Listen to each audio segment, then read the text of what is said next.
Welcome to McGonigal's Chronicles, Making Montana Connections. I'm KRTV and KXLH anchor and reporter Tim McGonigal.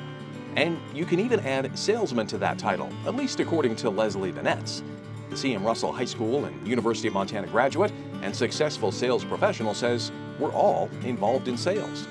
She points to her time in a policy debate program in high school as helping her get where she is today through listening, questioning, and rhetoric skills. As founder of the Sales-Led GTM Agency, she helps businesses and individuals across the country reach their sales potential. Now based in Chicago, spending a lot of time in Tampa, she also tries to get back to her native Big Sky country whenever possible, especially during Montana State Fair time, where she not only enjoys the Vikings and the other things associated with the event, she also participates in some fair competitions.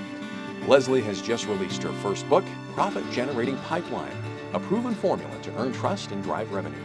And on a recent visit to the Treasure State, which just happened to coincide with the State Fair, I spoke to her about the book, growing up in Montana, and the secret of her sales success. And the book is called, I know it's kind of a long title, so I got to get, it's called Profit Generating Pipeline, a proven formula to earn trust and drive revenue. Just kind of, Leslie, briefly explain what that book is about. Yeah, I broke the book into three separate parts. And so the first part is really a invitation to sales leaders to make trust and psychological safety the foundation of their revenue team culture, because it's really hard to create reps that can generate revenue without that. And then the second part, I think, is what people are most excited about because it is the 9-step formula that I teach my clients. And my clients pay me tens of thousands of dollars to come in and work with them hand in hand. I'm sharing that full 9-step blueprint in part 2. So you get the strategy and the mindset, but then also some really practical, tactical techniques that folks can use. And then we wrap up the book with a real call to action that it's fine and dandy to read a book and think it's great. But if you don't take the time to apply it, if you don't have that bias for action, it was kind of all for naught. Well, Leslie, we may talk a little bit more about the book a little bit later, but I just wanted to kind of now get into the part about your life and this incredible journey that it sounds like you've been on since you grew up in Great Falls. Talk about that and what was early life like for you, education, hobbies, etc., things like that. Yeah, I grew up in Great Falls, and then I'm going to get half of the crowd with me and half of the crowd against me. But then I went to school in Missoula, so I'm a Grizz. So I really spent, all of my early years here in this Montana community. And it's so interesting, Tim, because one of the things I point to as so core to my success as a sales professional is that I did policy debate in high school. So in CMR, they had a really, really strong policy debate program. And I didn't realize at the time that I was practicing rhetoric skills and listening skills and question skills, which are all directly transferable to being a sales professional. And I was also really lucky to get access to a lot of the advanced placement classes. And so I had a handful of teachers that were so fundamental in helping me, I think, explore professions or explore ideas of professions that aren't the doctor, lawyer, teacher, that there were a lot of other opportunities to make a career for yourself and make a good living that folks don't always talk about, sales being one of them. All right. You're based in Chicago, I think I read, but you do, I know, like to make it back to Montana as often as you can. How often do you do it, and what brings you back to Montana so much? Yeah, I live a bit of a digital nomad life. So I'm in Chicago the most. Also spend quite a bit of time in Tampa, Florida. I do a lot of keynote speaking, so I'm traveling a lot for the keynotes, but I always prioritize making it back to Montana. Usually I spend at least 2 months a year here. So I do a big summer trip, which is what I'm doing now, which is generally 5 to 6 weeks. A couple things bring me back. My whole family is here. So my surname is Venetz, but my mom's maiden name is Shermley. So most people know either a Venetz or a Shermley. So I have a ton of family here and then a ton of, sort of chosen family, extended family. And I also am obsessed with the fair, Tim. I Okay. love the fair so much. This year I entered three photographs. I entered some dried vegetable art in the farm exhibit. I did a piece of flower art. I won three ribbons. Previously, I've won two Grand Champion blue ribbons. So I think it's such an incredible thing to have in the Great Falls community. And so I love contributing to all the exhibits and going out and getting my allotment of Vikings, and I always make sure to time my visit with the fair. Nice. And so those Montana roots are still very strong, even though you're out and about throughout the world, I guess. So Leslie, we often hear the term B2B, business to business. What exactly does that mean, I guess? Yeah, so most people are familiar with business to consumer sales. So those are the things that we all buy, right? I go and buy a vacuum, or maybe I even buy a service from somebody that I as an individual am going to be using. The type of sales that I do and that I teach other folks to do are sellers that work for a business and they are selling their product or service to other businesses. So a lot of the skills, the knowledge is transferable, but it's slightly different because it tends to be a little bit more complex, both in the length of the sales cycle, how long it takes to get a deal done. Often it tends to have higher price points. And then because of red tape, there's usually a few more decision makers involved. Okay. Your new book is called Profit Generating Pipeline, a proven formula to earn trust and drive revenue. And reading about the promotion for it, it says that you are redefining what it means to be an ethical, effective, high performance sales professional. What does that mean to you and why is that important? Yeah, gosh. Well, I am a child of the 80s and 90s, which means that I grew up with all of those movies like the Glengarry Glen Ross, the Wall Street. And I thought that selling was about lying and cheating and manipulation because that was sort of the media narrative, the societal narrative that I'd been fed my entire life. And I realized when I became a sales professional that the folks that make it long term, their strong skills are empathy and curiosity, and they all have an eye on finding win-win outcomes. Like they really view themselves, Tim, as problem solvers and as partners in finding a solution versus salespeople. So I so firmly believe that we as sales professionals deserve to feel pride in our chosen profession. And I really think that the more we focus on building trust within our teams, with our leadership, with our buyers, that sales will become more respected across the board. Okay. This book is probably obviously very beneficial to sales professionals and but can it help other people too? Just how can it help people with just maybe their everyday life? Yeah, well, the funny thing is that we're all in sales. Even if you don't have the job sales, we all are selling something. Maybe it's an idea to our spouse, maybe it is a business plan to our boss. Certainly, anybody that is a business owner, that is a founder, even if they are not personally doing the sales, they're running a sales team, this book would be hugely beneficial to them. Certainly, if they're in B2B, but even if they're in B2C, Tim, what I found in having worked with thousands of sellers over the last 20 years, that the foundations, the core tenets of what makes sellers really, really good, it's the same in B2C and B2B. It's the same if you're selling something that's $200 or $200,000. And that's what the book is rooted in. It's not the tricks and the tactics that are going to work for a moment in time. It's based on the buyer psychology. So they're the foundational techniques that will really apply, not just now, but in the future to a variety of different products, services, price points, all that. All right. Well, you mentioned a couple of words I know, empathy and curiosity. What else makes a successful salesperson in your mind? Because I'm sure you, with all your experience, you've seen some of the best and probably some of the ones that have a little bit to be desired. Yeah, well, you probably won't be surprised to know that I have hired a lot of folks that went to school for journalism Okay. because they are incredible listeners. And because they listen with the intent of digesting and understanding before responding, they're also exceptional at asking great questions, not just questions that advance a sale, but questions that help sort of dig into the real needs the person is solving. So I would say that ability to listen actively and listen with the intent to understand, not to respond, is a huge one. But kind of counterintuitive, Tim, I would say one of the best skill sets are salespeople who don't just immediately go for closing a deal. And I get that our job is generating revenue and closing deals, but folks that really take the time to ask, will my product or service even help this person? Should I be selling something to this person before they start the sales process?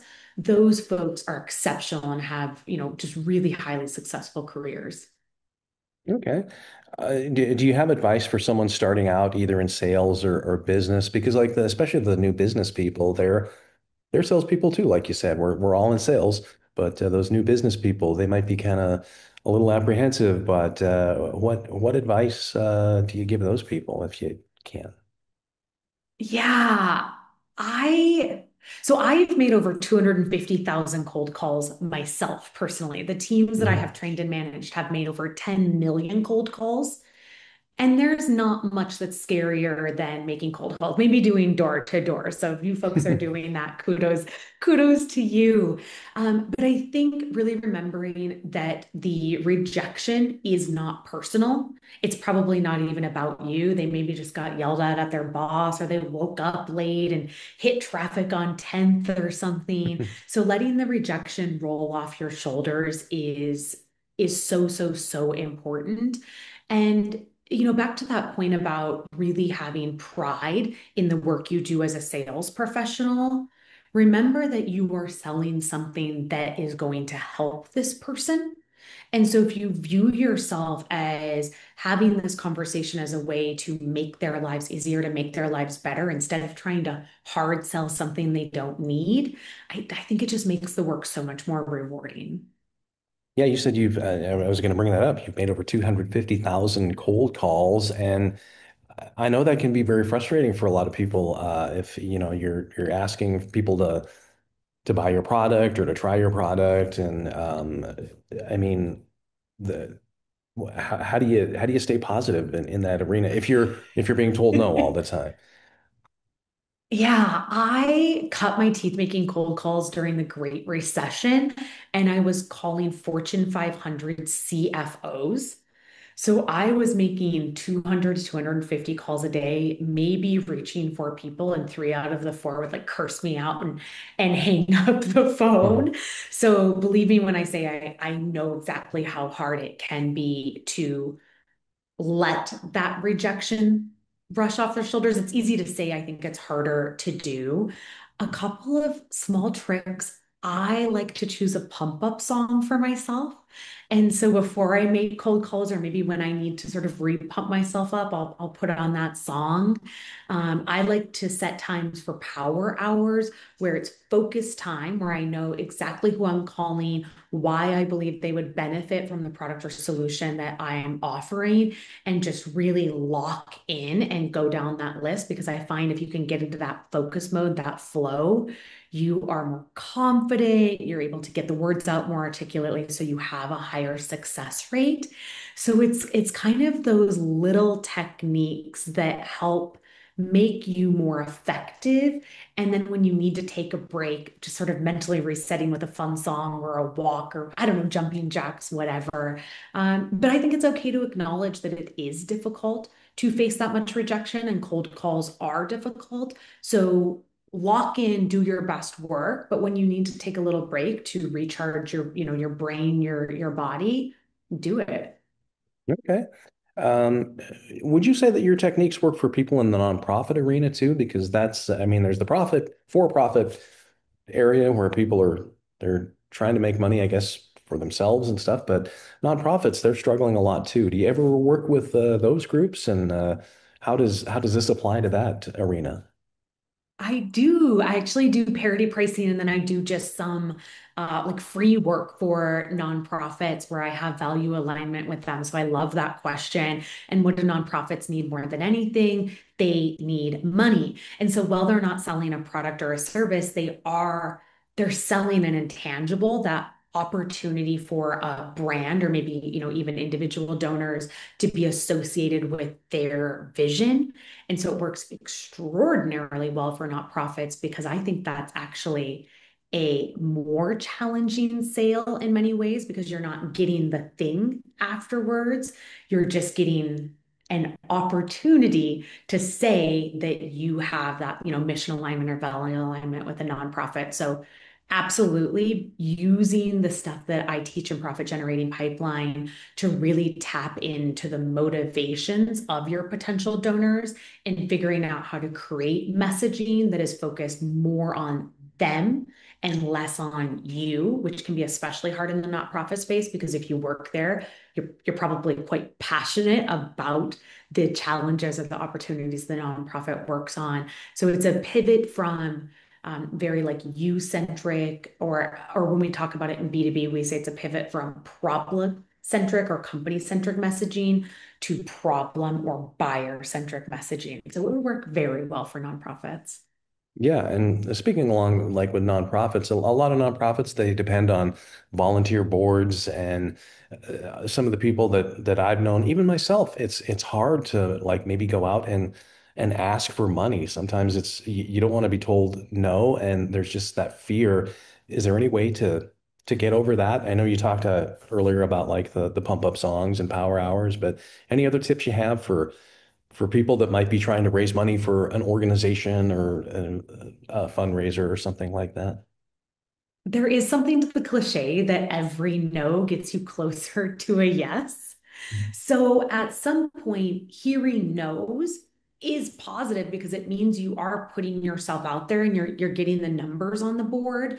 And as much as having a good quality list and good quality messaging matters in sales, it is still a numbers game. At some point, we just need enough at bats to find the right person who is interested in buying from us, or in this case, is interested in supporting the nonprofit cause that we're fundraising for. So acknowledge that it's a numbers game. You're going to have to get the no's until you get to the person that is going to be the yes for you. But the biggest thing that I see with nonprofits, Tim, really is ensuring that your messaging doesn't talk about all the good you as the nonprofit is doing. You talk about the good that the money from this donor could do. We really call it making them the hero of the story. So when if you're working for a nonprofit and you're doing fundraising, really think about how you are explaining the impact of their donation in a way that makes them the hero of the story. Excellent. How about social media? How has that changed the sales arena and what you do? And I mean, I think that seems to be like just another whole can to open up to help in sales, I would think. It is, yeah, you're exactly right. In the book, we talk a lot about the concept of channel of choice because a big mistake that sales organizations make is only doing email or only doing social media. And it really penalizes them because, well, some customers might respond to emails or might be present on social media. All of their customers have a channel of choice. And so, what I recommend for my clients, what I recommend in the book is doing at least three different channels. And so, usually it's email, phone calls, or in person, and then also social media because you're giving your customers an opportunity to engage on the channel where they're most comfortable having commercial conversations. But social media, I mean, that didn't exist as a channel really until about 15 years ago. So it does still feel very new to a lot of folks. I can say for my own business, because I'm a full-time founder, I run a 100% inbound lead funnel and referral-based lead funnel. A lot of that comes from TikTok, where I have a large following, as well as LinkedIn. And being able to share my knowledge on these platforms and talk to folks about what the challenges are and why I believe they matter and what I believe they should do about them. And then wait for them to say, hey, I want to know how Leslie can help me solve this and collect those inbound leads. I I am not sure, Tim, that I would have had the confidence to leave my cushy corporate America job and bet on myself as a founder without using social media as a channel for leads. Yeah. So do you have any advice for to get some of the old school business people to embrace those new methods? Because a lot of the people that are coming into sales, I would think now are the TikToks and the Instagram and stuff. That's all they've known. And but then you got the old school people who just used to call on the phone, like you said, or even email. Even email is getting to be kind of an older method of communication. But how do you get everyone to get on board with the social media and the times and things like that? Yeah, so if you're thinking about expanding to social media and you're not sure where to get started, my advice is to pick one social media channel and start there. Don't try to do everything at once. And so ask yourself, where are my customers most likely to see this message? So, Facebook, Instagram, LinkedIn, figure out where your customers are most likely. And then don't overthink it. You don't need a bunch of fancy equipment and like lights and all the stuff you see advertised. I got to 40,000 followers on TikTok with literally just my phone and sunlight. So don't become your own barrier to action. Just get your phone or get your computer and send those messages out. But here's the real catch is that if you are constantly writing social media posts or putting up videos that sound like they could be advertisements, nobody is going to engage with that because nobody wants to be sold to. So never ever talk about your company, your product, your service. Nobody wants to consume that content when you can talk about instead are the problems that you solve. And by talking about the problems you solve, you take a bit of a thought leadership and an expertise stance. And then folks will really start viewing you as somebody that they want to come to for advice or for to hire to help them solve those problems that you've been talking about. Excellent. And so tell us again your website, and that's where people can learn more about you and about the books that you've written, including this newest edition, Profit Generating Pipeline. People, tell me again the website so people can maybe jot that Yeah. down. Yeah, absolutely. So it's salesledgtm.com/book. And when you go to the website, you're going to see a step one and a step two. Step one is purchase the book. But even if you purchase it from Barnes and Noble here in town in person, that's fine. But make sure to go to step two, where you enter your email and your confirmation code, because that's where you get the freebies. You've been listening to a conversation with Leslie Venetz, a Great Falls-born sales professional and now author of Profit Generating Pipeline, a proven formula to earn trust and drive revenue. That book is available at Barnes & Noble or online at our website, salesledgtm.com/book. Remember, you can follow and rate this podcast and give your feedback and guest suggestions on social media. I'll be back soon with another guest with a Montana connection. Until then, from McGonigal's Chronicles, Making Montana Connections, I'm Tim McGonigal.